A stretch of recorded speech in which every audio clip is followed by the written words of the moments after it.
Hi!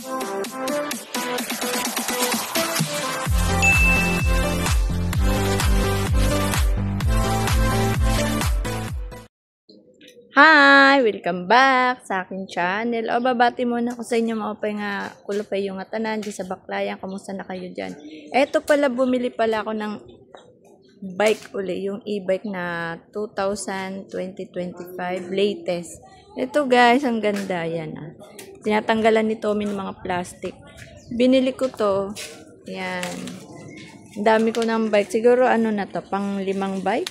Ayan, guys. Pinapakita ko lang sa inyo. Ang ganda. Bago. Ayan. Bagong modelo. Yan. Hindi kasi ako marunong ng bilog. Binalik ko uli yung dating dating ito. Ganyan kasi dati yung pula kong e-bike. Ganyan yung kulay. Yung ganyan yung tawag nito? Yung tawag nito, Tommy? Monobela. Yung bilog, meron kasi ako in wow. Hindi ako marunong. Kaya, eto, naghanap ako. Nakahanap naman ako ng bagong e-bike na yung gusto ko. Ayan, guys. Modelo to. Ang ganda. Yan. Pag umatras ka, parang may hindi mo na kailangan tumingin sa likod. Meron na siya. Yan, tinatanggalan ngayon ni Tommy ng mga plastic. Ang ganda ng gulong. Ayan, dami ko pinalagyan ko ng sticker. Yan. Tapos, merong carrier sa taas. Yung carrier sa taas, ayan guys. Yan, ang ganda niya. Tapos, dalawa yung yung electric fan. May previews pa nga sila yung lutuan ng mga tinapay.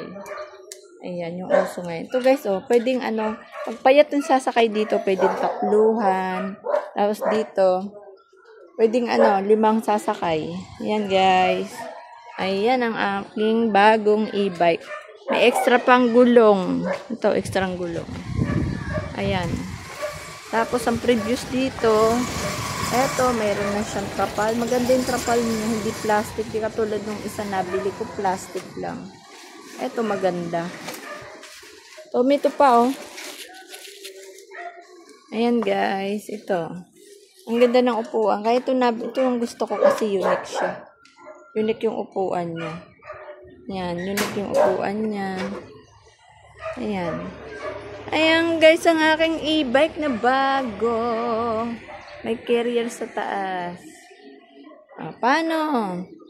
Magpapalaman lola nyo kasi pinakita ko lang sa inyo yung e-bike ko.